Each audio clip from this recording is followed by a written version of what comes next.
The mind, such a vast and interesting topic. Luckily for us, our ancestors have studied this topic to the deepest degree for thousands of years. Today I'll try to use their knowledge to give you some new perspectives on how to look at the mind, as well as answer this eternal question, can we control it? If you're new to the channel, I'm Modern Monk, and here I explore topics related to mindfulness, as well as zero-cost things that will hopefully make you more interesting to you, so that you can live a more interesting and meaningful life regardless of any external circumstances. To start things off, I want to cover some concepts on how to look at the mind so that we are on the same page. Keep in mind, pun intended, that all of the things I'm talking about is not necessarily true or false. The point is to have you take interest and go and explore these topics on your own. Your perception of the world will always be unique to you. So the mind. We can look at the mind as having two parts, the conscious mind and the unconscious mind. This distinction is very important, as if you haven't studied these ideas before, you likely think of consciousness and your mind as the same thing. But think of it this way,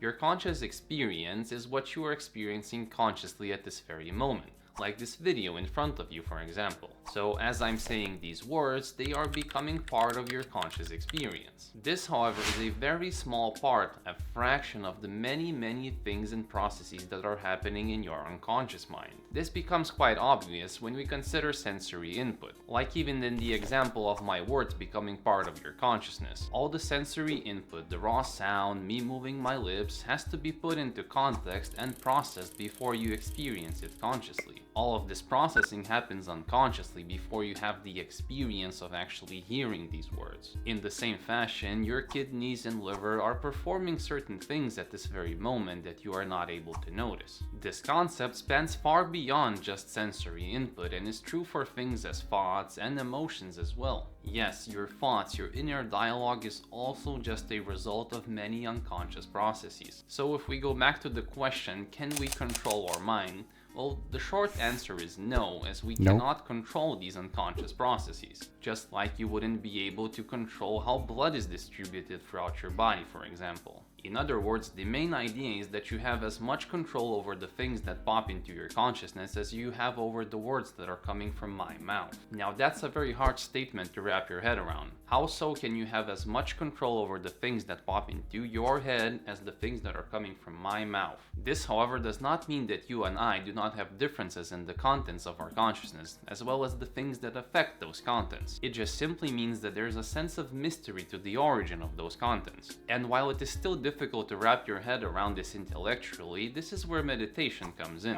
And we have to talk about meditation when we're talking about the mind, as if you want to understand how the mind works, you have to observe it, and that is exactly what meditation does. Just understand that the part that you are observing is the small conscious part of your mind. I was always very practical, therefore very skeptical of things like meditation before I started my journey. I always thought of it as it being way too subjective to be worth my time. There is some sense there, since all of the activity during meditation happens internally and is definitely subjective to the one doing the meditation. However, the experience you have can be explained in broader terms and is not subjective at all. For example, meditation can provide insight of this concept that you have little control over contents of your consciousness. An insight is this deep intuitive realization about the models of reality. In other words, meditation can have you feel what this means and not just hear it from my mouth. And once you feel it, the way you perceive the world, the way you perceive reality will vastly change. This illusion of mind control can be quite evident for even early meditation practitioners if you know what you're dealing with. If you ever tried meditating, and since the word meditation can be put on a lot of things these days, I want to be very clear that the technique I'm talking about is the simple sit down, place your attention on your breath,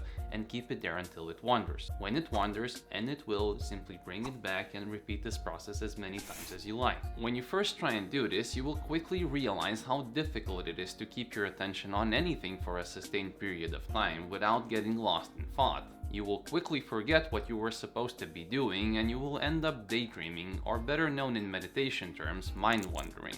This mind wandering is actually a natural tendency of the mind, and even the most skilled and adept meditators experience it. It just lasts a lot shorter for them. It eventually stops feeling as a dream that you just woke up from. In other words, when you're skilled enough, you can notice mind wandering happening, and you can actually experience it. Have you ever tried meditating? If so, how was your experience? Let me know in the comment section. I would love to read all about it. So what else you might see when you observe your mind?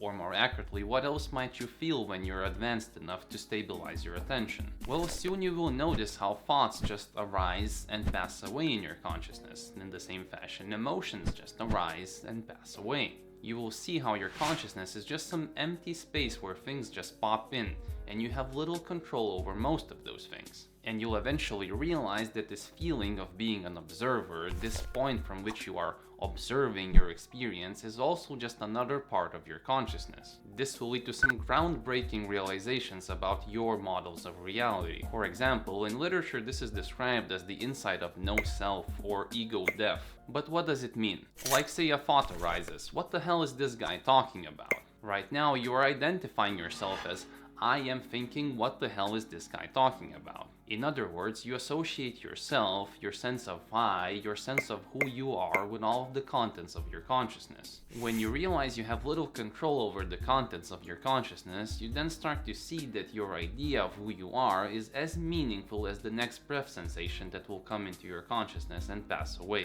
Now, this can have some good and bad implications, since when you realize that most of the things that you are identifying yourself as has little meaning, it might start turning some screws in your head.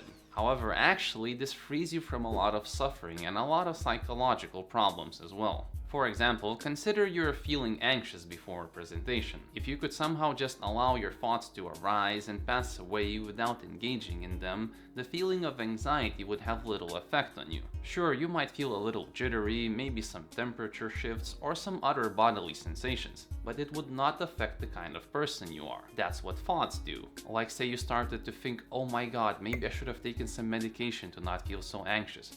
Why am I so anxious? Is there something wrong with me? And while those thoughts would still arise, regardless if you are an adept meditator or not, the difference is that they would have little meaning to you, so they would not affect you in any meaningful way. You would just experience them rising and passing away, as if watching leaves flow down a river stream.